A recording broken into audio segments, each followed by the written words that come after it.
Aren't you a little short for a stormtrooper?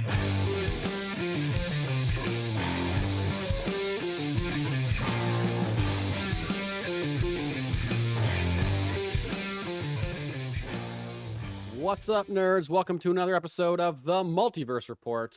Tonight we are recapping the week's nerdy news from Corellia to Madripoor and everywhere in between. My name is Mike Gibson. With me, as always, is Steve Haller adjusting his camera. What's up, Steve? My camera. It was actually slightly high, so it was up. Well, there you go. Yeah. Awesome. Might as well just take it literally. Why not? Yeah, no, I just got back from a nice weekend away and relaxed my way into running first podcast into second podcast, and here we are. So if anything happened over the last day and a half, 2 days, I got nothing. I don't think anything really happened too big. This week of news is a little bit light, a lot on the lighter side. We're talking the new Deadpool and Wolverine trailer from Marvel. We're talking a few quotes about upcoming Star Wars projects, but that's pretty much it. Nothing really big announced or anything. I'm sure we'll tangent when it comes to that Star Wars stuff. But speaking of Star Wars stuff, this is our last episode before May the 4th, Star Wars Day 2024. And if you remember, longtime listeners may remember that last year, for May the 4th, we did a very special ranking of our favorite Star Wars movie. Sorry, of all the Star Wars movies. Yes. Our favorites and our least favorites. The whole thing. We found out a lot of things about that on that day. Made a lot of people mad. A lot of prequels fans not super happy with our rankings. However, with our friend of the show, Matt Peseta, Matt will be joining us again for a very special May the 4th episode that we'll be publishing this Saturday. We're not ranking the movies again. Nope. I think it's a little too soon. Not saying we'll never do that again, but that'll be a little bit further down the road if we ever feel like we need to re-rank some stuff. There's plenty of other Star Wars things to rank. Spoiler alert on that. Rise of Skywalker is still at the bottom of mine. Okay. Yeah. Still not at the changed. bottom of mine. Yep. Still not. I still like it more than any of the prequels. Sorry. Sorry, prequel people. But this year will be another ranking episode, and we'll be ranking two different things. We'll be doing our top 5 light side Force users and top 5 dark side Force users. So we were thinking we should just rank our favorite characters. Then we thought, we should maybe split it up a little bit. So, it's a little more niche, a little more focused, I guess. So we said first it was going to be top 10 Jedi. And then we're like, well, then we can't really talk about, what about villains and stuff? I don't know. So we're doing 5 and 5, light side versus dark side Force users. So hopefully by sometime tomorrow, there'll be a poll that we will have up, a link to our poll on our social medias. We'll be posting about it for you, the listener, the fans, to tell us who your favorite light side Force user is and who your favorite dark side Force user is. Now we're saying Force user instead of Jedi and Sith because deep Star Wars fans know that not every Force user is a Jedi, not every Force user is a Sith. So we want to, broaden the horizon a little bit there. So indeed. So that's what we got coming up. Also, when Mike says tomorrow, when you guys are hearing this, tomorrow will be today. Oh yeah. I mean Monday. Yes, Monday. Yeah. By Monday, 4/29/2024. Likely by the time you're hearing this, unless for some reason you're listening to it at 2 a.m, there will be a poll up for you to answer what your favorite light and dark side Force users are. Yeah. We'll be accepting write-ins all the way through when we record the episode, which is looking like Saturday-ish. Yeah. No, and I should say a caveat, and I haven't even cleared this with you, Steve, but I am assuming that we are sticking to current canon characters and not extended universe characters. Yes. Yes. Just so we're all drawing from the same pool and we all have more of a likely familiarity with the characters that we'll be discussing. Right. You know me, I'll likely tangent in that direction. However, sure. For the official poll, and if you want to put in some rant about some EU character that I would greatly appreciate, feel free to submit something to us, themultiverseport@gmail.com, or hit us on the socials, the Multiverse Report. Or if you're a subscriber of our Patreon, you can hit right. us up on Discord and just drop it in there. Check that out, or patreon.com/the Multiverse Report. But yeah, there's a multitude of ways to get stuff to us.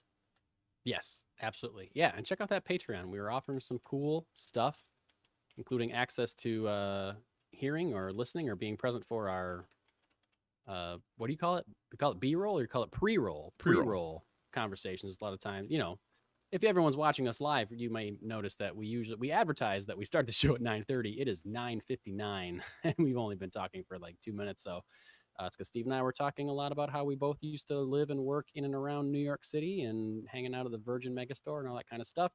If that is any kind of appealing conversation to you, you know, sign up for that Patreon, and you can get some other stuff too. Pretty cool stuff that we got going on or that we're offering. Just waiting for you, the consumer. Last little bit of business. This podcast is, as always, sponsored by Funky Town Comics and Vinyl in Camillus, New York. And, you know, we talked about how this Saturday is May the 4th, Star Wars Day. It's a big day for nerds, and we're doing a special podcast just for you on that day. But, Steve, what else is happening this Saturday? Well, I don't know. A few people are listening and liking the back half of our podcast. You probably know about these things called comic books.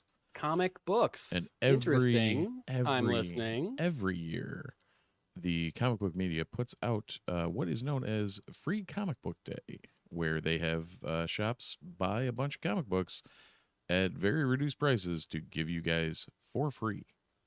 Free Comic Book Day. It's a double nerd day this Saturday. Double nerd day. Free Comic Book Day and May the 4th, Star Wars Day.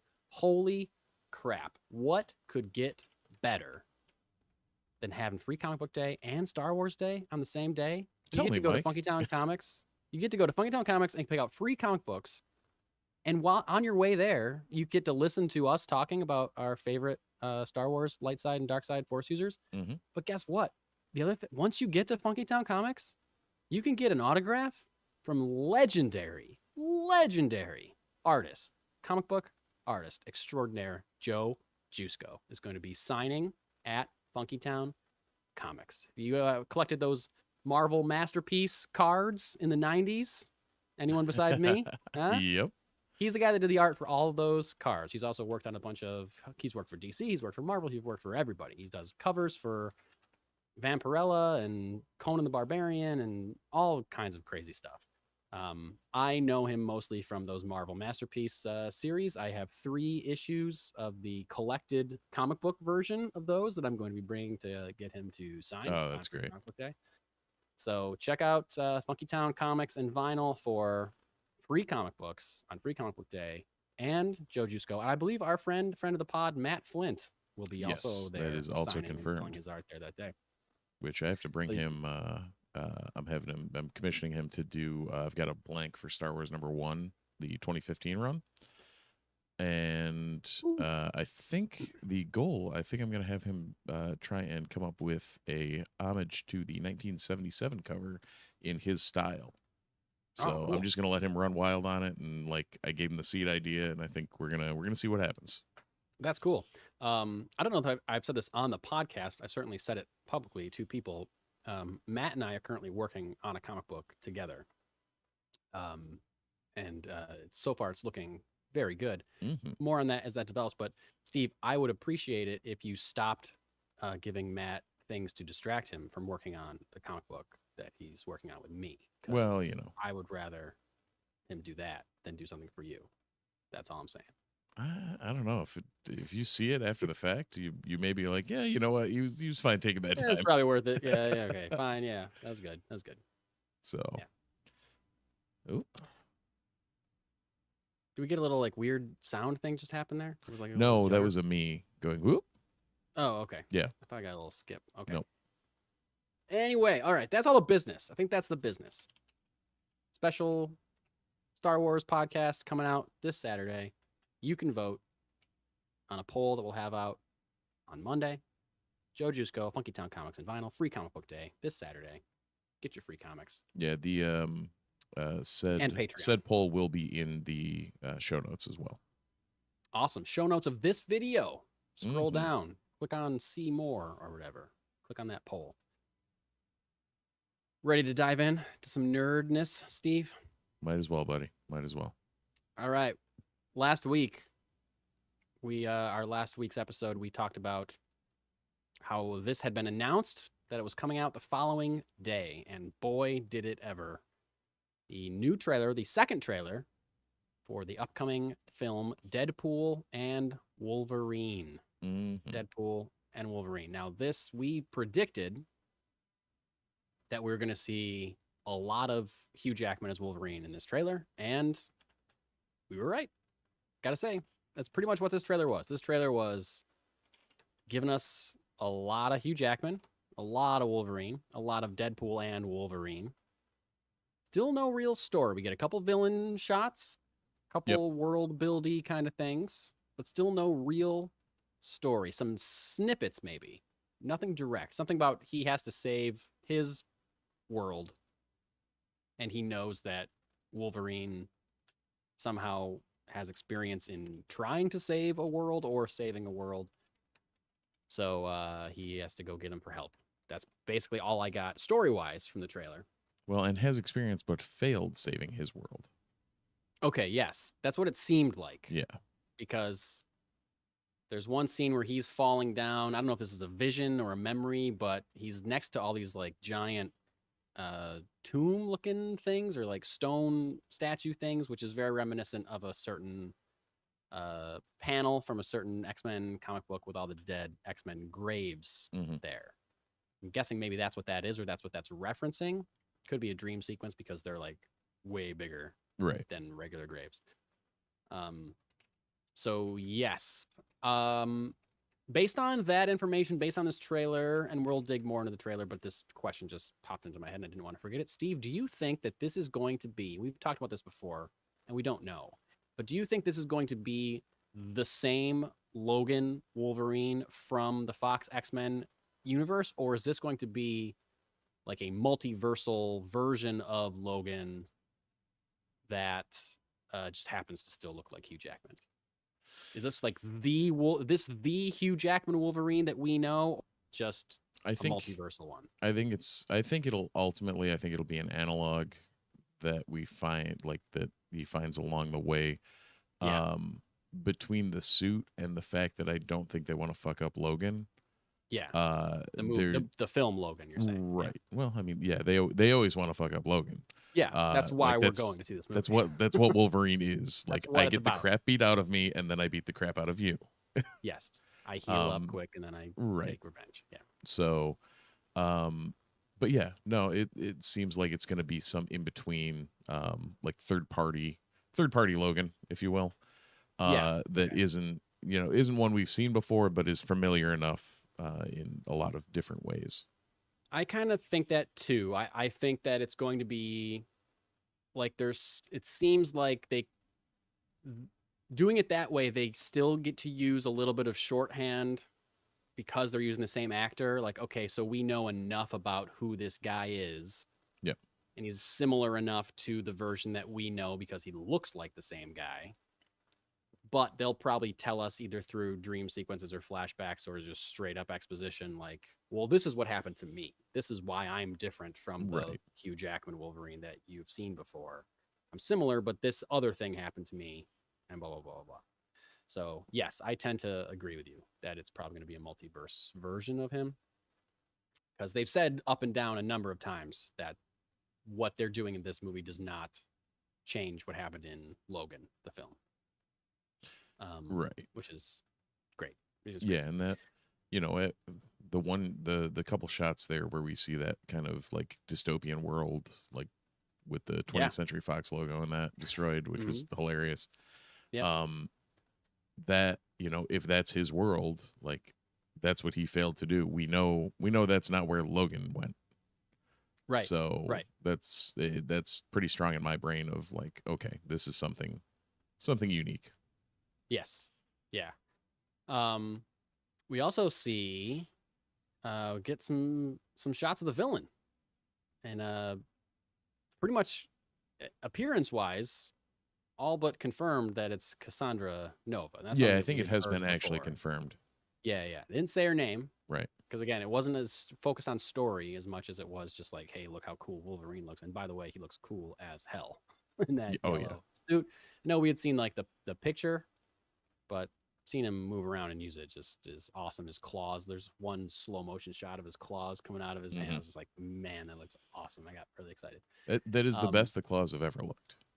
I agree. Yeah. I agree. They looked great. And they're coming out of the little pockets on the top of his hand instead of through his So I fingers. never realized. I went back. I was reading a Reddit thread or something, and it's like, go back and look at the scene. You know, the bathroom scene in the original like X-Men Origins Wolverine, where he like slices the sink of the family that's like helping him. He like accidentally cuts up everything. Yes. Like after they inject the adamantium. He's not familiar with the claws. Yeah, like he's used to just the bones, and like he's slicing through everything and whatever, and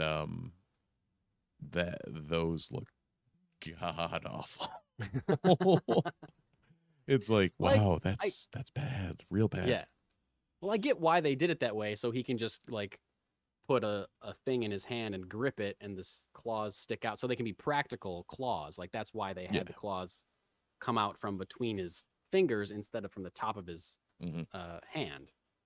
But seeing them come out of the top of his hand just looked so cool. It just looked like so much better, and like, it never really bothered me that that's where they were coming out of in the original movies, because he still just had claws and it looked cool and fine, whatever. Yep. That goes back to what we were saying the other week about like, oh, X-Men 97 is like, oh, this is the X-Men that I love kind of thing. And I forgot that I just made so many concessions in my brain because I was just getting an X-Men movie that I'm fine with the black suits, and I'm fine that the claws are coming out of a different spot. And yeah, sure, the characters are a little bit different. Sure, yeah, Rogue isn't super strong and can't fly or anything, but yeah, it's an X-Men movie, so I'm excited about it. But now I'm just like, oh no, those little details make a big difference. They make a big difference. 100%. And like you said, like, yeah, the black suits are, and like, you know, at the time you're like, okay, whatever. And they've all worn whatever suits over the years, or it's another take on suits similar change. to what you and I have talked about numerous times of like, we're used to comics where shit changes all the time. All the time. Yeah. Like, do I like this interpretation better? Yes. Do I care that much? Until you see something like this, and then you're like, oh no, I care. Oh, it should all be like this. Yeah. Yeah, when you see Hugh Jackman with the sleeves cut off, like the original, like when he appears in Hulk, it's like, what? We can do that? There he is. There he is. It's like yellow suit, sleeveless. Yep. Okay. Yeah. I will say one thing, slightly negative about this trailer before we get back into saying positive things about it, that I felt like I got a little bit of I got a little bit of the energy of like, isn't it cool that these characters are saying fuck all the time? Like, yeah, I felt like I was supposed to be excited about how many times Hugh Jackman was saying fuck in the trailer. Yep. But they said I mistakenly watched it with my 7-year-old son. I didn't realize that it was going to be so profanity laden. I knew it would be violent. But as soon as we finished it, he goes, "Daddy, they said the F word 7 times in that trailer." Like he was counting. Jesus. And I was like, yeah, they did that's kind of a lot. Like, and I don't like, it just felt like a little bit of, look how cool we are. He's saying the F word. Isn't that cool? You should be excited about this. And that was just like, I hope there's more to it than that. You know what I mean? Like, yeah, I mean, at the same time, earn your R rating in ways other than just saying the F word over and over again. You know what I mean? Because that's like, at the same time, it's, you know, you're getting a Deadpool movie, so you know what you're getting with that. Yeah, exactly. That's being precedent. Like, I'm not saying that I'll feel that in the movie, but I did feel that in the trailer, so I'm hoping that there's more to it in the movie, and I'm fairly positive that there will be. For all of the great that we saw, there was definitely a little try hard. But that's kind of the phrase I was looking for. Yeah. You know, like focusing, like, did I laugh my ass off at the Rob Liefeld's feet store? Yeah, that was funny. Was that hilarious? Yes. Yeah. You know, and I guess, you know, I guess it had to have been a certain person that caught that, but also, like, I don't know, did it need to be there? Or like, do you leave that for the movie? or so. Yeah. It's like they were almost like trying to grab too much to say, "Hey, everybody, look at us." It's like, no, Yeah. it's a Deadpool movie. Everybody's already going to be looking at you Right. with Hugh Jackman back. Like, if Yeah. you wanted to get more people back in the theater, putting Rob Liefeld's name is not going to help you. Isn't not going to do it. Yeah. Right. But it is going to speak to people like you and I that get that reference, that appreciate it. Yeah. And be like, oh, okay, yeah, that was for that's for the comic thing. Yep. For sure. I really liked what we did see of Cassandra Nova. Speaking of Cassandra Nova, Yeah. really cool scene of her just controlling Wolverine's hands and making him like stab himself. Yeah. Which I thought was awesome. I was like, yeah, of course you would do. Like, how are they gonna? You can't fight her. You can't Right. physically fight her. Like, it's impossible. So, it's going to be interesting to see how they end up taking her down. You may or may not have caught that her base is in the dead skeleton of Ant-Man. I don't know if people noticed that. There's the mask, Ant-Man's mask rises up, and you can see a skull underneath, and she is walking out of the mouth as if he was in like giant man form and Right. died that way. And they're using his hollowed out skeleton as a base, which I think is awesome. And is Do you know if it's what it's a reference to? It is a reference to a comic panel that I saw someone posted online. I don't know the issue or the storyline. So it is a reference to the Old Man Logan storyline and Pym Falls. That is Old Man Logan. Yep. Okay. So Pym Falls was a town based in the skeleton of Hank Pym, Giant Man. Cool. So yeah, fun. So cool. So I mean, yeah, I don't know what to say. I'm in the bag for this movie. Yeah. No, 100%. it's going to be. I'm there. Opening whatever. Did you see the panel or the shot that had all of the or a lot of the old X-Men villains? No. No. I saw Pym Falls shot. That Ant-Man's head. Yeah. Did you see who was standing around? No, I didn't notice. I just thought they were regular people. I was just too busy looking at Ant-Man's dead body. Lady Deathstrike. No way. Azazel. What? I had a list pulled up somewhere because I remember I saw Lady Deathstrike and Azazel, but there was like 10 or 12. Callisto from not like Callisto, but whatever they interpreted her as in the latter movies, which made no sense to not great. the Morlocks, but whatever. Yeah. Toad, possibly Glob, good old Robert Glob Herman. Wow. We saw Pyro in the first trailer. So he was on the other side. That it was possibly Colossus, or the Russian that was originally played by Kevin Nash in The Punisher back in the day. Pyro, like there was a lot of references there. Wow. So, and those names may or may not be accurate, but I know Deathstrike and Azazel were there. Wow. Like they were the two that were framing the stairs coming down. So it's like, all right. Man, I just realized in this conversation that I am going to rewatch all of the X-Men movies prior to Deadpool coming out. Oh. I just realized that right now. You know, maybe we should make one of those or some of those our inaugural commentary for the Patreon. Oh, that'd be cool. Yeah. That would be cool. We talked about last week. I think I said that I should rewatch them. Yes. And we talked about how I should rewatch all of them except Dark Phoenix. Mm-hmm. But now I think I'm definitely going to. And whether or not I include the terrible ones, meaning Dark Phoenix, Apocalypse, and Origins Wolverine, I think is awesome. So Origins Wolverine, watch, especially now that you know it's bad, watch it again, and it definitely has a different feel to it. For one, I mean, I've seen it more than once, for sure. Right. But for one, I don't think it's as bad a movie as people panned it as. I think it's a flawed movie that has a couple of really freaking bad points, and whatever they did with Deadpool was criminal. But I think a good chunk of that movie was solid. Okay, that's good to know. I think that's why it gets most of the flack is the handling of other characters, specifically Deadpool. But yeah.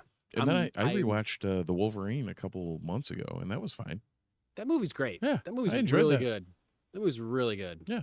And it remember gets liking that a flack lot. for being the follow-up to what Right. it was. Right. Yeah. That deserves higher praise for sure. I agree.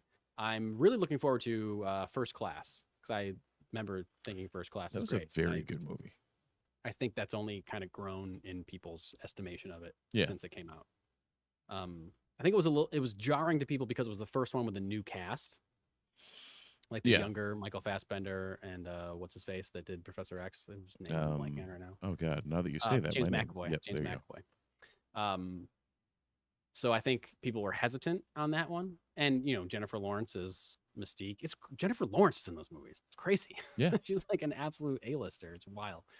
But I'm looking forward to that one. And I haven't seen the original. Days of Futures Past that's a stand-up movie as well. Yeah, I mean that's like I just been so long since I've seen these movies, and I used to watch them all the time. So I'm looking forward to seeing if they hold up or if they don't. I recently rewatched Captain America: Winter Soldier for the first time. Yeah, and I'll say the first half of that movie I think is straight incredible, and the second half is good, but the second half is when it starts feeling more like Marvel-y. Right, it brings it back into the MCU type stuff. Yeah, but like still for any Marvel movie that is like an absolute great. A+. The beginning is incredible. The whole first act is great. God, but similarly, I think like we right around the same time rewatched it. But I think it was right around the 10th anniversary. Yeah, because you were texting me about how great it was, and yeah. I was like, "Whoa, okay about that," and I just put it on while we were texting. I was like, "Okay, yeah, you're right. No, it's still great." Okay. And I finished it a couple days later. I was like, "Oh, the ending is a little." So I got about halfway through it, and I still haven't seen the second half again. Oh yeah, okay, that was my thing too. I waited like a week before I finished it. Yeah. Yeah, it was one of those where I'm like, it's too late. Yeah. The thing about it that bugs me is a thing that increasingly bugged me. I am in the minority of people. I don't love Captain America: Civil War. A lot of people, that's like some of their favorite Marvel stuff. It is not for me. I'm a big part of that. I'm with you. I would probably put it top half, but not up in the tiers. You know what I mean? Like it was a fine movie. It wasn't Endgame, Winter Soldier, Infinity War, Ragnarok, like that era. I think it's trying to do too much. Yes, and I think when it's focused on the personal issues between Captain America and Iron Man and Bucky or whatever, like that stuff is great. That's really good. Like that fight at the end is like an earned fight that makes sense why they're fighting. The rest of it is kind of like this doesn't make sense. We need another Avengers movie. Yeah, it's like I don't believe that you would be fighting, trying to kill each other, right? Like in this airport. I don't believe that at all. But the bigger thing that bothers me about that movie is the speed ramping of the fights. Like they turn and this happens in action movies all the time, where they adjust the speed so it looks like because they're superheroes, so they should be moving faster or whatever. But like it's cranked up so much that it looks weird to me. Like I can see it, and it looks fake, and it looks bad to me. And I'm sure if you don't notice it, more power to you. Great, I'm glad you love that movie. But like to me, it's just like so off-putting that it bothers me. And there is a little bit of that in Winter Soldier. I think they started doing it in Winter Soldier and the Russos, and then cranked it in Civil War to the point where it's literally hard for me to watch. Well, and then they probably realized that and cranked it back down for Infinity War and Endgame. It made me want to rewatch Infinity War and Endgame, and I was does Cap fight like this because they really only do it with they only have to do it with the quote unquote street level. I'm calling Cap a street level, even though he's super soldier. But he's using his fists. He's fighting. He's not shooting lasers from his brain or anything like that. Like he's just punching people. So Black Widow and Cap get that treatment a lot in those movies. And I'm wondering if they still did it as much in Infinity War, because I don't remember seeing it in Infinity War, but it's been a while since I've seen that movie. So yeah, I don't know. I'd be anyway. Curious on that, Deadpool and Wolverine looks good. Oh, last Easter egg. Did you catch the sling ring portal at the end? Yes, that's what they're jumping into. Yeah. Okay. Who is doing that? Right. Because that's not a TVA thing. TVA does the little door thing, which we do see in the trailer as well. Did Blind Ale steal a sling ring from somebody, or? Or is Doctor Strange in this movie? Right. Or is Wong in this movie? Or is Ned in this movie? Because apparently Ned can do that because he has some weird magic grandmother. I feel like Deadpool and Wong would be a good combo. If it's one of those, I think it would be Wong. Is my money's on Wong. Yep. You know where the Ned stupidity came from, right? Wasn't it because the movie was supposed to come out after before? Wait, it was supposed to come out before after Doctor Strange. It was supposed to come out after, and America Chavez was supposed to be the one that punched them through stuff. Yes. And she couldn't because she wasn't a thing, so She they had hadn't to been introduced yet. retrofit that whatever it was in. You could have just delayed the movie, so it would have made more sense. Well, I think hopefully they're learning that lesson now, but they definitely didn't then. Fingers crossed. Yeah. Hopefully. Yeah. Yeah. All right. I think we're good on that. Probably. Talked about that for probably too long. And big tangent that I didn't expect. Let's get rolling into a galaxy far, far away. Something that I'll be thinking about a lot over the next few days, including this Saturday. This is going to be a big week. It's going to be a big week. Oh, plus then on Sunday, I just Revenge realized of the 5th. something. What? My wife's away Monday, Tuesday, Wednesday at a conference for work. Like tomorrow or? Yeah. So, oh, wow. So this may be peak Star Wars viewing in the Haller household here. Ooh, nice. Lucky you. Huh. But then on Sunday, on Revenge of the 5th, you and I and several other friends and their children will be going to see the 45th anniversary release of The Phantom Menace. 45th? In theaters. Isn't it the 35th? 25th? 25th. No, 20th. I don't know. 25th. I don't know. 25th, 1999. Okay. I'm saying 45th because I went to see Alien over the weekend. It's the 45th anniversary of Alien. There we go. Which, how did real that go? quick, it was fucking awesome. I so wish I hadn't missed that. It was awesome. It was honestly one of my favorite theater experiences in a long time in recent memory because the movie looks incredible. Yep. It still works. Like it wasn't a packed theater, but there was way more people there than I expected there to be. Right. And it wasn't in like a tiny one. It wasn't in the giant, IMAX one, but it was in a regular size one. It was pretty full. Nice. Pretty full theater. And I was there with a friend of ours who loves horror movies and had seen this movie a million times. Yep. And friend of the pod, Matt Paseda, who had never seen it before and doesn't really watch horror movies ever. I feel like doesn't watch horror movies is an understatement when describing Matt, but yes. Yeah. So, but he is a fan of movies and he knew that this was like a landmark movie that he wanted to go see. Yeah. So sitting next to him knowing nothing about the movie. And you having seen it as much as like all of us that have it's one of my favorite horror movies. Pace by pace for it. Yeah. Absolutely. So I know what's coming and just he's like out loud being like, like covering it, like just jumping all the jump. Oh, it was amazing. All the stuff that you remember doing the first time you saw it. You're yes. Like, yep. 100%, dude. And it's until you see it in the theater, like I don't know. I love going to see movies that I love on a big screen that I've never seen before. Yes. And there's been times when I go to see a movie on the big screen and I'm like, yep, great, same movie. But this time it was like I'm noticing things. I'm hearing lines I hadn't heard before. I'm like seeing like, is this shot? I don't remember this. Like this looks different to me. Like it just felt great. And you don't realize how quiet a movie that is until you're seeing it in a theater and everybody is just trying so hard not to make any like it was like a palpable feeling of tension in the entire theater. It was great. It was really great. Well, you have to be quiet. Yeah, well, you don't have to be quiet because in space they can't hear you. No one can hear you scream. So yeah, I wonder if the tension will be just as palpable when we go to see The Phantom Menace. Yes, that movie, I'm sure. Really grips you with their Senate hearings and we'll come back with that later because I have a my comic that I'm going to review because I didn't get one from Jesse. Neither did I. But so Alien, I'm trying I'm extremely jealous, but it's like I can remember, and you probably were in the same boat of like watching that on it had to have been like a 30-inch CRT, like if that. Like Yeah. going from that to seeing the whole thing on a Oh, I movie know. screen, you're just like, Yeah. oh, this is a different movie.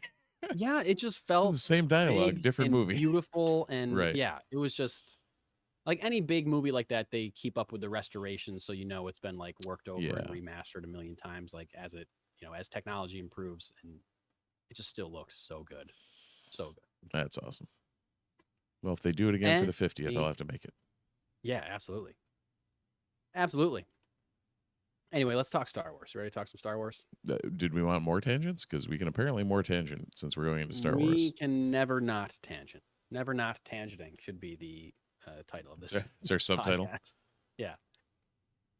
We got an update, kind of an update, but just more information about a project I'm dying for any scraps of information about. Skeleton Crew, Star Wars Skeleton Crew, a series, a Disney Plus series that's supposed to be debuting this year. Mm-hmm. Don't have a date for it yet. My guess would be the fall or winter, since we're getting the Acolyte in the summer.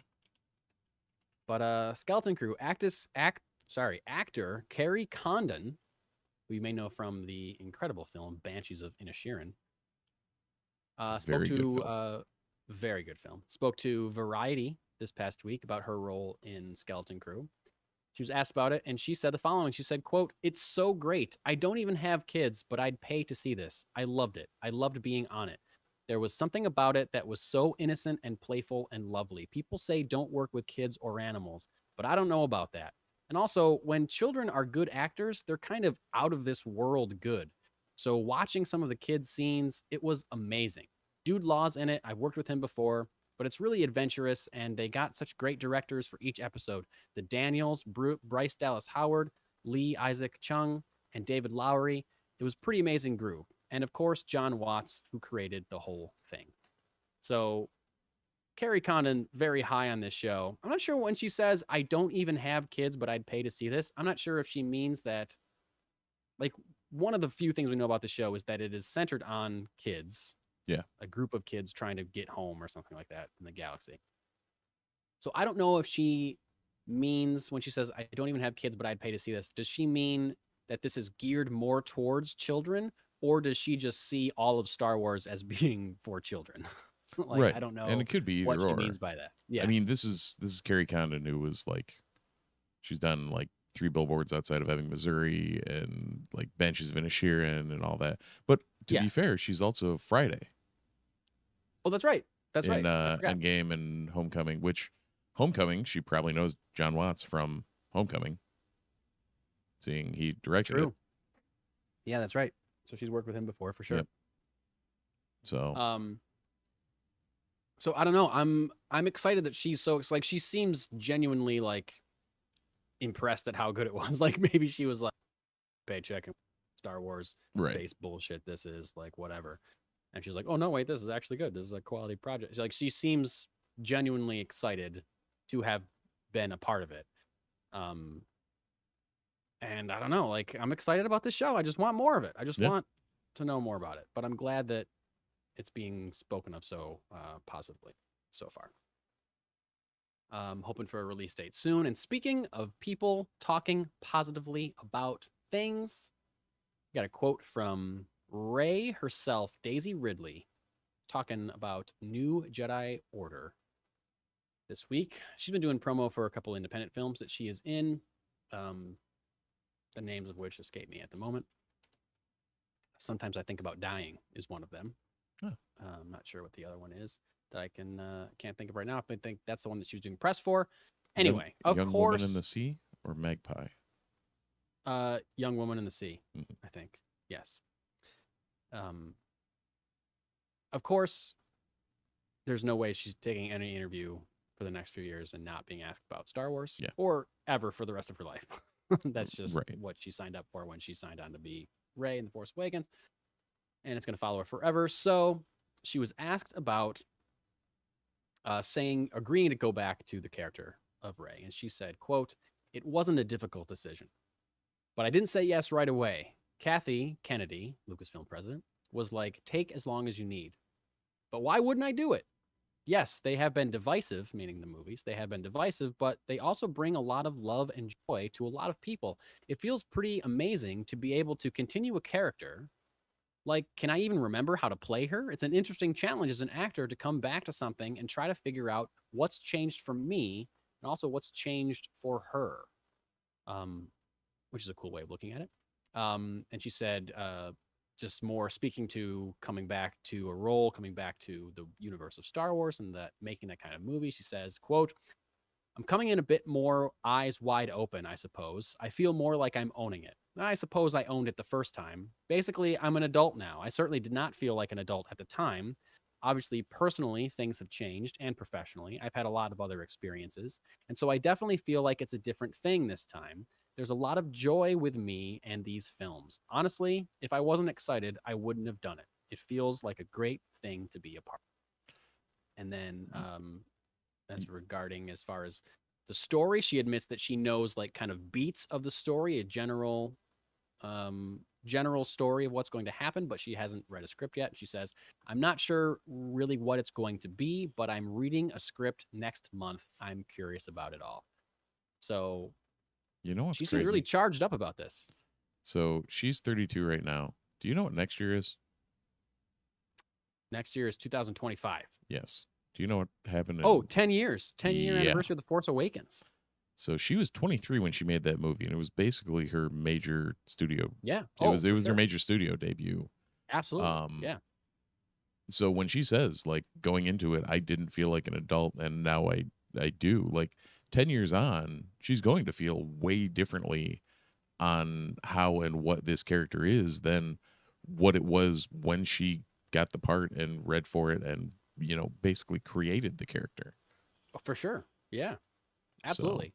And she's right. You know, she has had she's done other movies. She's done non-genre movies. She hasn't done anything remotely close to being as big as Star Wars since then, which I think is smart for her to do. Was a smart career move for her to do.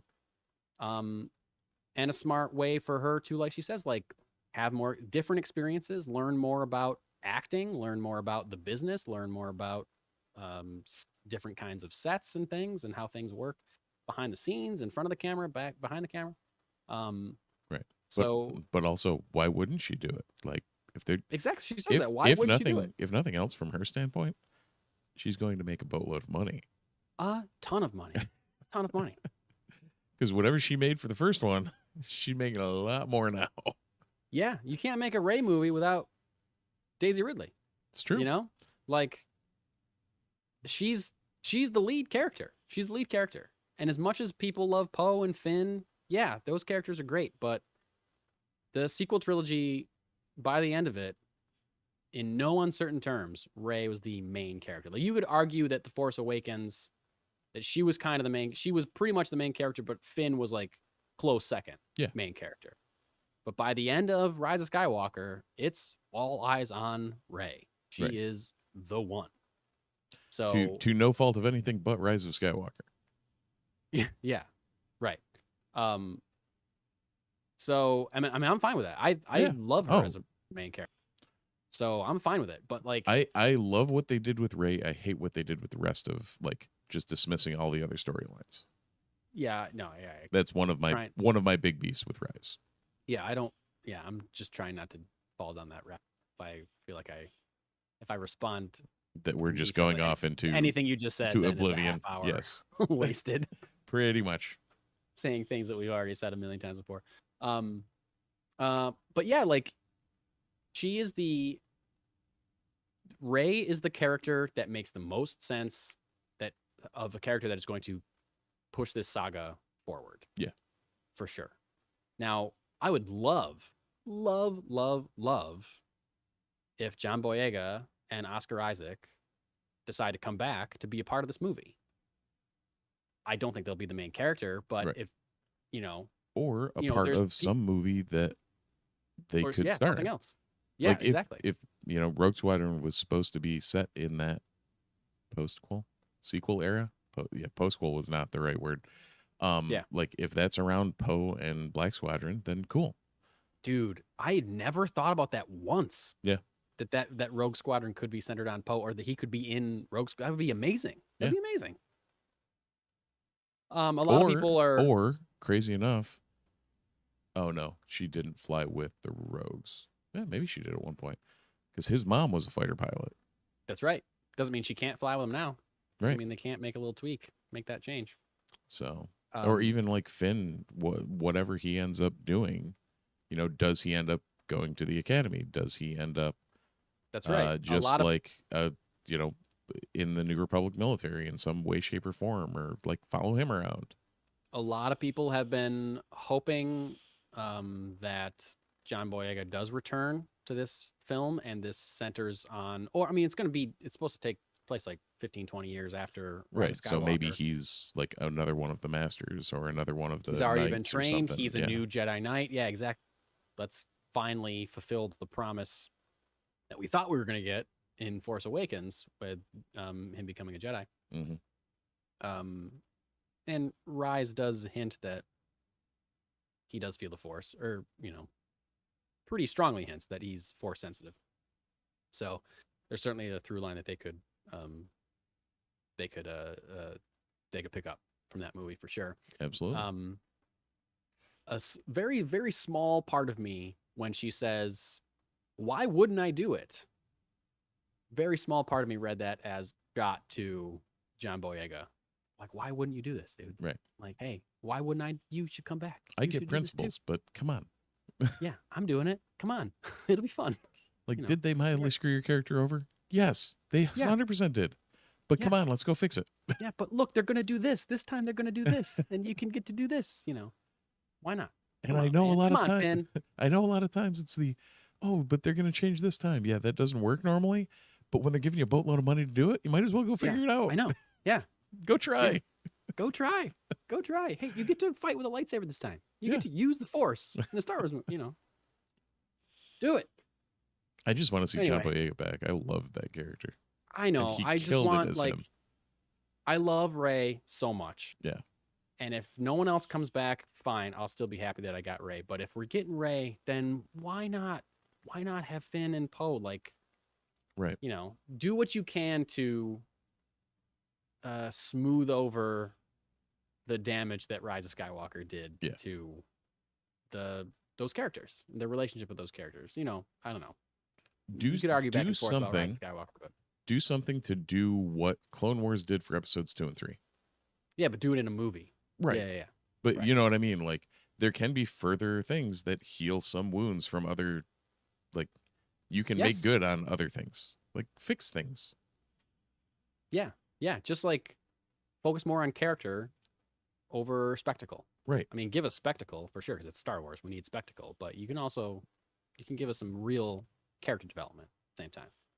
Oh, it's been done before. Spin-off series. What is Meeber Gascon doing in this era?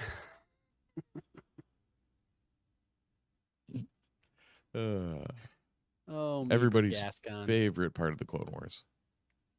I just watched 3 out of the 4 of those episodes with my son. You said they weren't as bad as you remember them. Not as bad as I remember them, because it's like Clone Wars in general. It's not as bad as you remember it. Like, right. Season 1's not as bad as you think. Yeah. And the droid episodes are only annoying because you want to get back to, like, the Maul stuff in Clone. Because it's interspersed through that. Yeah, I forgot. Yeah, you're like, why am I wasting time with these droids when Darth Maul's trying to kill Obi-Wan? Like, I want to see that shit. So it's not as bad as I thought. Can I have Maul and Savage Opress, or some droids and a little funky dude? But 4 episodes is a little overkill. Fair. 4 is a little much. Give me 2, fine. Yeah. But 4 is a little much. Anyway, last Star Wars thing. Leslie Headland, showrunner, head writer of The Acolyte, which is coming out January? No, June. I don't know why I said January. June. Was talking about the show a little bit. Someone asked her if there were any going to be references or Star Wars things or Easter eggs, and she said, more or less, yes. She said, quote, "It's a show packed with everything I wanted to explore. I wanted EU, expanded universe stuff in there, references to the original trilogy, the Phantom Menace, the Disney sequels. It's absolutely packed because you never know. You may not get the chance again." So she's throwing everything she can into this one because who knows if she's going to do a season 2 or another bite at the apple. She goes on to say, "The Acolyte is a mystery. It's similar to Russian Doll, which is a series that she was the showrunner of, 2 seasons on Netflix. Great show. I recommend it." Was it Natasha Lyonne? Natasha Lyonne, Yep. having a weird stuck in a time loop kind of thing. Yeah, yep. Season 1. Season 2 was a little different. I still liked it quite a bit, although it was radically different. What is the one that I always get that confused with? It was the show where there's like a bunch of different clones of the same person, but they're all different. Black Mirror. That's what it was. Oh, okay, yeah. For some reason, Orphan Black. or Orphan Black. Yeah, Yeah, Black. Orphan Black is also excellent. Right. For some reason, like I've heard nothing but awesome things about those two, but for some reason I can't get them straight in my head. Oh, yeah. Yeah. Yeah, you should watch both of them. Orphan Black is great for acting alone. Yeah. Just like you'll be blown away by Titania Maslany's Yeah. acting, and some of the best acting I've ever seen in my entire life. Russian Doll is fun and cool and, earthbound sci-fi. Okay. Which is great. She goes on to say, "The Acolyte is a mystery similar to Russian Doll, which was really about giving the audience information episode by episode, this spiral of storytelling. This is a much larger landscape, but it similarly tackles the idea of your eyes can deceive you. You're going to think the show is one thing, but then it's going to gear shift into something else and then do it again." Right. That quote really excites me. Because I love when I think something is one thing and then it becomes another thing and I'm, left with my jaw on the floor. Yeah. I love that kind of thing. And thing like I just recently watched a couple seasons of True Detective for the first time. I don't know if I've mentioned it on the show. And the good seasons of True Detective are similar, I think, in a way where each episode, the world of the show gets bigger. You get more information and new information that then you pile on top of the thing that you knew from the previous episode, and all of a sudden things are like, oh, that's a twist, or that's different than I thought because I had only known this much information to give you a little bit more, and it just really opens up this world. So to hear her talk about the show and compare it to something like Russian Doll, which is the same way, it was kind of like a mystery. Natasha Lyonne is trying to figure out why she's stuck in this time loop and gets more information, and things get weirder and weirder and weirder. And the fact that she's the one that made that show and now she's doing this one, it makes me really excited to hear her talk about it like this. Like it is a mystery. Right. Your eyes can deceive you. There's going to be like trickery. That makes me very excited to see this show for sure. And coupling that with the fact that it takes place hundreds of years before the Phantom Menace. So they can really do whatever they want without, having to run into continuity, which I think is great. Yeah. Yeah. No, it should be interesting. And that show still is like, I don't know, of all of them, like I'm excited for all of them, but this one really just, I don't know. I think it's because again, we don't know. Yeah. We don't know anything outside of this is the most we found out about the damn thing. I know. Yeah. We did get I think it was an Empire magazine still of there's going to be Nemoidians. Yeah. In the show. Yep. Hopefully less racist than they were depicted be nice. In the prequel trilogy. Yeah. It's good that like as soon as I saw a picture of a Nemoidian from the show, I was like, ugh, how are they going to handle that? Mm-hmm. Are they going to like just lean into it? You have to go either like lean into it or no speaking roles. Yeah. Or just have a just different way of speaking, which I think might be the best course of action, is just to course correct. Well, this one sounds like this. Right. This one sounds normal and doesn't sound like an Asian like ultra racist stereotype of it. Yeah. And we'll find out at the end of this week how bad that is. Like I remember what I'm hearing in my head because it's been so long since I watched Phantom Menace. Yeah. Like I'm remembering what I have in my brain about that. Yeah. But Sunday, I guess we'll see how find out in the theater. How good or bad it is. And I'm not leaning I'm towards listening. I'm listening to. I texted you about it, but I'll tell our Yep. listeners as well. There's a podcast called Blank Check, which I may have brought up on this podcast before. It's two guys that talk about the current format of the show is they pick a director and they go through their entire filmography, and every episode is talking about a different film made by the same director. They've done James Cameron, Steven Spielberg, Sam Raimi, M. Night Shyamalan, like all these like big directors. But that wasn't the original intent of the podcast. Originally, they were a Star Wars podcast, and they started the name of the show was the Phantom Podcast, and they did like an 8-episode miniseries strictly devoted to the Phantom Menace. And they talk about the Phantom Menace. They talk about different aspects of the Phantom Menace in each episode, but they're looking at it from the viewpoint of it being the first Star Wars movie ever made and the first Star Wars movie that they have ever seen. So they're not referencing things from the original trilogy.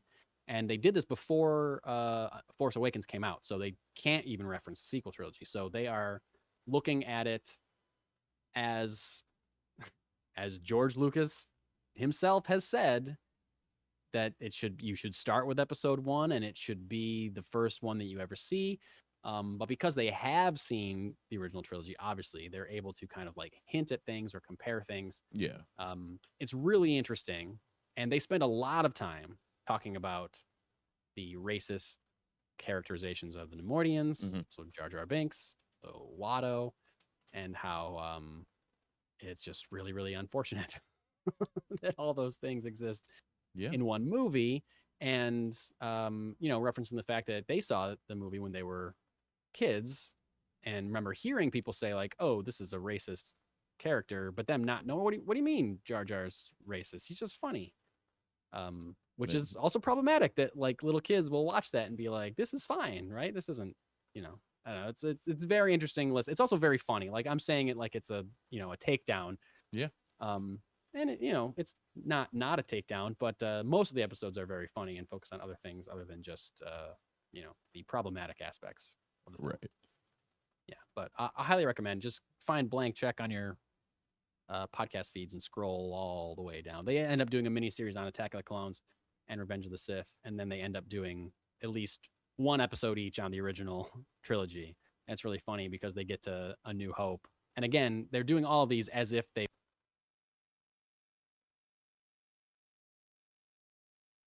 to say about a part 4, but this might be the best one. I don't think a part 4 has ever been the best one, but this one is really, really great. Anyway, did we just lose you for a second? You did. Yeah. Are you back? I am. That was really weird. I was just looking, like, literally looking at our show notes, and I was like, I'm not in the Discord room anymore. So now I'm back. Welcome back. Do you have a comic to review? I do. Unofficial Sort one? of. I have an unofficial one as well. Yeah. So ended up having another big week at Funky Town from my pull, but mostly because I kept like looking at the wall and being like, oh, well, that looks good. Yeah. And like I enjoyed that Batman Dark Age 1. I should probably pick up number 2. I got 2 also, but I haven't read it yet. I haven't either. It's still sitting on the pile. But one that I did also see, we talked about last week in the review or in the like upcomings. Darth Maul, Black, White, and Red. Darth Maul, Black, White, and Red. Awesome. I almost picked that up. I was really close. It was a pretty good read. Like it was so Ben Percy, who's been handling the Wolverine ongoing and X-Force for the last couple of runs for Marvel, took his hand at Maul.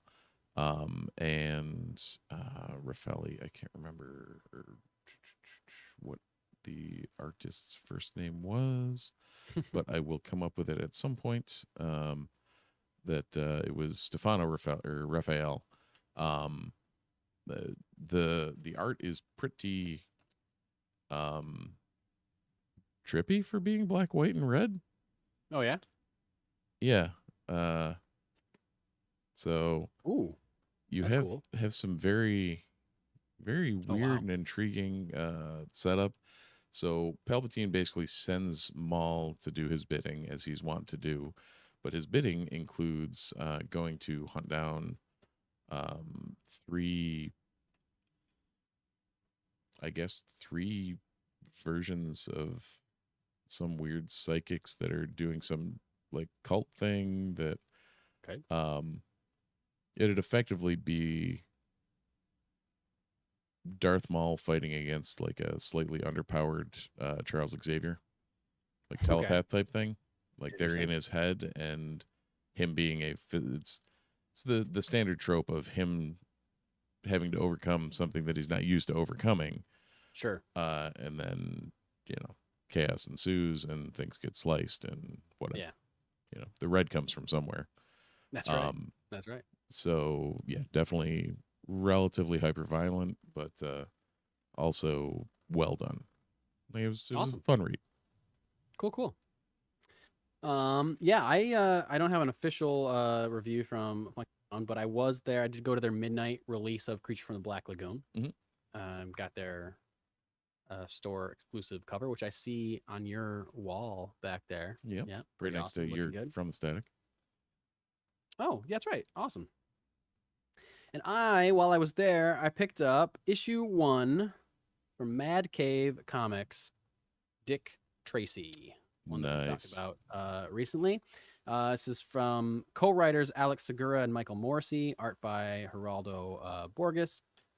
And it's issue 1 of a new Dick Tracy run books. And I have a weird relationship with, not a weird relationship with Dick Tracy. Never read like his books or really like, his comic strips or anything. But when I was a kid, that Warren Beatty movie came out.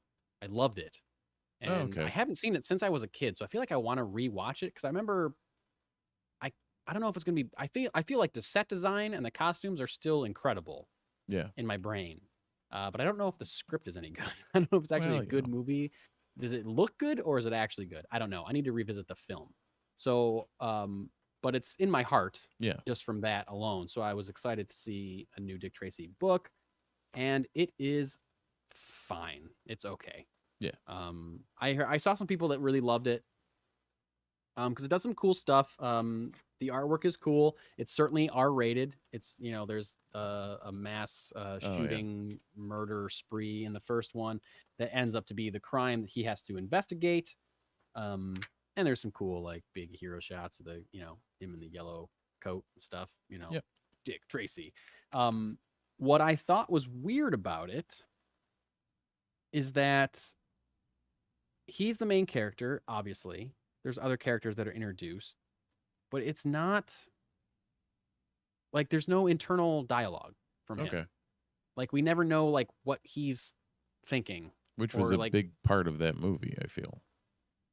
I honestly, I don't even remember, but like for a comic book that's about this, like this guy's the main character. Like I don't really know what he's thinking or feeling about any of this because I'm only seeing him talk. I'm seeing him investigate. I'm seeing him interrogate and talk about what he wants to do and how he wants to solve it. But like, I missed that. It took me a while to realize why I wasn't connecting with it. And I was like, oh, he's not narrating that. Like there's an omnipresent narrator. Right. That's giving you an overview of stuff, but it's not him. And I feel like if it was like him talking about how he needs to solve this case or how the pressure he feels to get, like, then I would connect with him more. And I didn't because there wasn't any of that. There certainly is a lot of cool old car chasing and Tommy gun shooting and knife stabbing and things like that, which you want from a Dick Tracy comic, of course. Tess Trueheart, Flat Top, Lips Manless, all those classic kind of characters are all there. So it was fun. I saw a lot of people online that really liked it a lot, so you might be one of those people. If you like this character, then definitely check it out. Right. Because it was good enough. I enjoyed it, but I just didn't feel like a connection to it like I was hoping to feel, if that makes sense. Yeah. So okay. So yeah, Dick Tracy #1. Check it on out. There you go.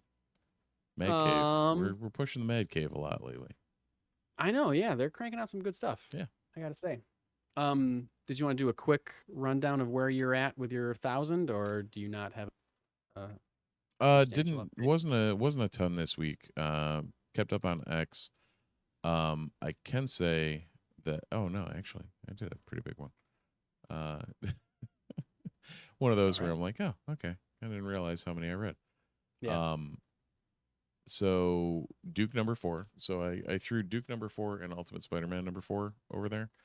Mhm. Ultimate Spider-Man #4. That book, I don't know what the hell it keeps doing, but Hickman is freaking cooking. When I was at the midnight release for Creature of the Black Lagoon, a guy came in that he knew Jesse Yeah. somehow. And he just started talking. The second he walked in the door, he started talking loudly.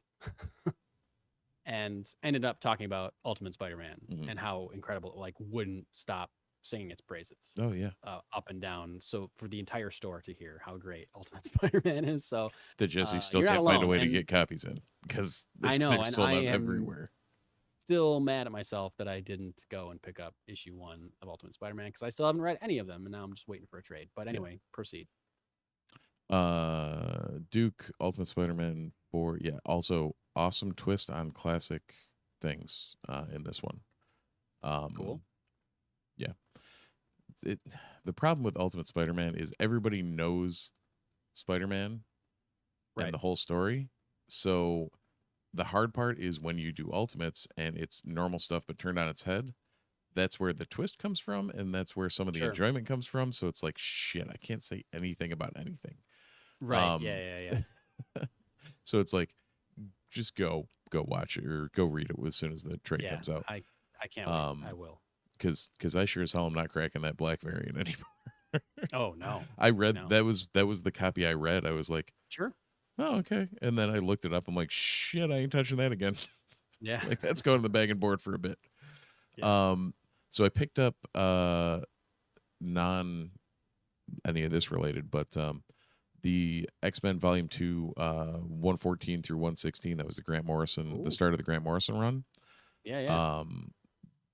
Jeff had one of the little, you know how he does the collections there. Mm-hmm. I had randomly was flipping through, and I was like, huh, okay, for a good price. And I was like, yeah, okay, let's grab that. Haven't touched that in a while, but episode 5 of X-Men 97 got me thinking about that Morrison run. And I was like, it'll be good to have those in physical form. Spectacular Spider-Man #2 still held up like the first one did and just felt like a Spidey thing. Yeah. House of M is still ongoing in my brain. Rise of Powers of X 3 and 4 were good. Wolverine. I've read a lot of Ben Percy this week. And then Ninja Turtles 150 and New Thunderbolts 11 because that was part of the House of M. So. Oh, that's right. Cool. Yep, I'm officially halfway through House of M. So the whole event is 47 things. So I am halfway through at this point. Nice. There's You'll get there. A lot of House of M. It's a lot, but you got to read a lot. It's 1,000. I do. It's a lot of books. That's a lot of books. This week at your local comic book store, you may find the following books, including Basic Instinct #4, Blood Hunt #1, Cable #4, DC's Spring Breakout. Babe, that's their one of their seasonal anthologies that they normally do. Spring one. Deadpool and Wolverine World War III #1. Not a book that I remember hearing announced, but clearly something to tie into the upcoming film. Flash 2024 Annual #1. Get Fury, a new Nick Fury book #1. Harley Quinn 2024 Annual #1. Immortal Thor. Get Fury. Do you know what that book is? I don't. That is the Punisher getting Fury. Like going after Nick Fury? Whoa, that sounds amazing. So Frank Castle goes to find Nick Fury. Wow. That sounds awesome. Great idea. It's a great idea. Immortal Thor #10, Incredible Hulk #12, Invincible Iron Man #3. I like those because they're 3 superlative character titles, and they're all start with the letter I. There you go. Immortal, Incredible, Invincible. King Spawn #33, Lilo and Stitch #3, Nightwing 2024 Annual, Savage Sword of Conan #2, Space Ghost #1, the return Coast of to Coast Space or no? Ghost. Oh man, Space Ghost is coming back to comics. Spider-Woman, number 7. Star Wars, The Phantom Menace Anniversary Special, number 1. The Fog, number 3. Vengeance of the Moon Knight, number 5. Weapon X-Men, number 3. What's the Furthest Place from Here, number 18. Whisper Queen, number 1. X-Men 34. And Zorro, Man of the Dead, number 4. Woo! Pulling any of these things, Steve? Probably any of the X adjacent titles, so likely Invincible Iron Man, which actually I was talking to Zach down at the shop Wednesday when I grabbed my pull. And how to put it, Jerry Duggan has done less than stellar things with the X books, but this Incredible Iron Man, like, he 100% knows how to write this. Like, he knows how to write Tony, and he knows how to write this weird thing between him and Emma and the whole way everything's going on. I'm like, this book is very good. The mainline X stuff, it is what it is.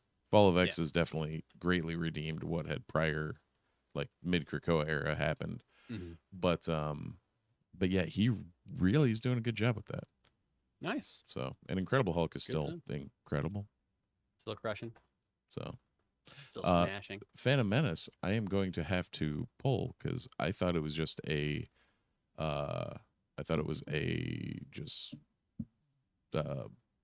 guess novelization of the movie. Oh yeah. It's not. It's apparently a brand new story. Yeah. Explore the earliest days and secret inner life of Anakin Skywalker with never before seen revelatory stories set before, after, and between the scenes of the classic movie, featuring the dream of a Jedi, the gift of a Tusken Raider, the heart of a Gungan, the ache of a mother, and the horror of a hero. That's cool. So, that's all in one book? That's what it says. Oh, that's cool. Because I know for Return of the Jedi, they did like a series of anniversary specials with the different droids stories and the Ewoks and all the other stuff. Yeah, that'd be cool if this was just like one bigger anthology. That'd be cool. Yeah, like a number one sized, like a giant size issue. Something like that. That was all for that was the Marvel preview for number 1. So here's hoping. Yeah, here's hoping. Yeah, it's a one shot. So yeah, awesome. Cool. I might have to check that out as well. Speaking of one shots, we got 2 of these. I see you added one, Steve, and I'm glad you added it because I almost did, and then I ended up not for some reason. I don't know why. Yeah. But we got the time. So first one shot is a big quote that I saw blowing up on social media about Tom Holland talking about the progress of Spider-Man 4. He gave an interview this week about something else. Obviously, he was asked about Spider-Man. Basically, the question was, will he be returning as Spider-Man? And he said, the simple answer is that I'll always want to do more Spider-Man films. I owe my life and career to Spider-Man. So the simple answer is yes, I'll always want to do more. He went on to say, we have the best in the business working toward whatever the story might be. But until we've cracked it, we have a legacy to protect. The third movie was so special in so many ways that we need to make sure we do the right thing. This is the first time in the process that I've been a part of the creative so early. It's just a process where I'm watching and learning. It's just a really fun stage for me. Like I said, everyone wants it to happen, but we want to make sure we're not overdoing the same things. So part of me sees this as just like yeah, of course, that's what you're going to say answer. But the other part of me is like excited to hear that he's just straight up saying like, yeah, I'm always going to be Spider-Man. I want to keep doing Spider-Man movies as long as I can. Because, I mean, how often do we get quotes from a Robert Downey Jr. or a Chris Evans or a Chris Hemsworth saying like, yeah, you never know. We'll see if they come up with a good idea, you know, then maybe I'll come back. Or, you know, from any major franchise, people, they always kind of like hem it and haw it because they want to make sure they get paid and they want to renegotiate their contract or whatever. And this is Tom Holland being like, yo, I'll do Spider-Man as long as they want me to Spider-Man. As long as, you know, I feel as assumedly, I mean, as long as he's feel like he's being paid well and treated well and he's having a good time doing it, then he'll want to be Spider-Man. And I think that's refreshing and fun to hear, because unless the studio makes a change, then it means possible that we'll get Tom Holland as Spider-Man for a long time and therefore get to see a Peter Parker grow and change over time. as long as they don't keep doing weird, dumb multiverse stuff that reboots him every 3 movies, Right. then we'll get to see some real character progression that we don't really get from people that just sign on for a trilogy or, won't come back unless they get paid $1 million or, sorry, multi-millions of dollars or whatever. So anyway, that's a little quote that I saw going around today. And Steve, you've got another one shot for us. What you got, buddy? Well, there's a little teaser trailer for something we talked about a couple weeks ago. I thought it was longer than a Might have couple been. weeks ago, but I could be. I know 'cause we I have- we have barely discussed remembered it. that this was happening. I barely remembered. Right. So there was a teaser trailer for Teenage Mutant Ninja Turtles, Tales of the Teenage Mutant Ninja Turtles. That's probably not the working title. There's probably it's probably just Tales of the Teenage Mutant Ninja I think it's Turtles. just Tales of the Teenage Mutant Ninja Turtles. Yes. I wrote that really awkwardly. But the teaser was sort of to remind you that all things Turtles are on Paramount Plus. That's right. But they are dropping a new cartoon, quote unquote, from the universe of the Mutant Mayhem film. The all-new Paramount Plus original series explores the adventures of everyone's favorite pizza-loving heroes as they emerge from the sewers onto the streets of New York City. It's basically in that less polished, but in that style of animation that was used for Mutant Mayhem. Yeah, like the character design is the same. Yes. More or less, but it's 2D animation instead of Right. like the 3D CG animation for sure. Yeah. And I guess they released a longer trailer a few months ago that we must have just missed because I don't remember talking about that trailer unless we did and I just forgot about it. But this was like a 30 second. Yeah, it was just a little trailer. teaser thing. Yeah. For the series that's coming out this summer. Did it say this summer, right? Yeah. And it did Yeah. it didn't confirm, but I looked it up and it is confirmed that all the voice actors from Mutant Mayhem are reprising their roles, which I mean, these are a bunch of kids that are going to get a payday for a good long time. So what the hell? You might as well. Similar to Tom Holland going from child Spider-Man to now, like they can just latch onto the Turtles for as long as they need to. As long as they want to. Yeah. And I am excited for this. I think it's really cool that they're continuing the series. Like it gives us something because it's going to take forever for them to make that sequel 100%. to that movie because animation takes forever. So it's cool that we're getting something to like kind of tide us over. And I didn't look it up, but it did really sound like it was the same kids. So I was excited to hear the same voices as well. So I think that's awesome. So yeah, it'll be Paramount Plus original series this summer. Pretty cool. I have to make sure it'll be good. Son knows about that. And with that, I think that's all I got. Steve, you got anything else? No, I think as I mentioned before, check out our Patreon, patreon.com/themultiverse report. Check us out on all the socials. You will find our links to the poll that we mentioned earlier there. The poll is also in the show notes as we speak and live on, I think, Twitter, because that's what I had pulled up, but that's only on my personal. We don't really touch that with the Multiverse Report much. Check out all the other socials for or with the Multiverse Report. Leave us a review on Apple Podcasts. If you could, subscribe on YouTube. Leave us any interaction you can there. Like I said, you can find the link in the show notes or in the chat on YouTube at present. So that's right. We'll see what's going on there and be talking to you soon enough. Yeah, be ready for our May the 4th special episode ranking of light side and dark side Force users. Like Steve said, check out that poll. Let us know what you think so we can tabulate those and take them into consideration as we're talking. That'll be out this Saturday, May the 4th. And so, as the two suns set on the burnt bodies of Owen and Baru Lars, we say thanks for watching, thanks for listening, and we'll see you in the multiverse.